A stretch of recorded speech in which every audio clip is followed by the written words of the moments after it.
और अभी आप बताएं कि वहाब रियाज के पीसीबी में दोबारा entry. Wahab Riaz champions cup के ओवरऑल सुपरवाइजर होंगे। वहाब रियाज चैंपियंस कप के मेंटोर्स के भी हेड होंगे।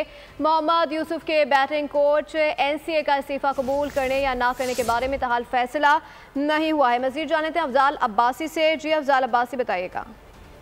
जी बिल्कुल, पीसीबी में मुसलसल तब्दीलियों का अमल जो है वो जारी है और अब वहाब रियाज की पीसीबी में दोबारा एंट्री हो रही है और जराये का ये कहना है कि वहाब रियाज चैंपियंस कप के ओवरऑल सुपरवाइजर की जिम्मेदारियां इन्हें दी जाएंगी, जबकि साथ ही साबिक senior manager selector Wahab Riaz जो हैं वो चैंपियंस कप के मेंटोर के भी हेड होंगे। और इसके साथ साथ जो मोहम्मद यूसुफ ने गुज़िश्ता रोज बैटिंग कोच के ओहदे से इस्तीफा दिया था एनसीए नेशनल क्रिकेट अकेडमी में, वो अभी तक पीसीबी ने इस हवाले से कोई फैसला नहीं किया कि इनका इस्तीफा कबूल करना है या नहीं करना। अफजाल अब्बासी आगाह कर रहे थे, आपका शुक्रिया। सब्सक्राइब करें और बेल दबाएं ताकि कोई खबर रह न जाए।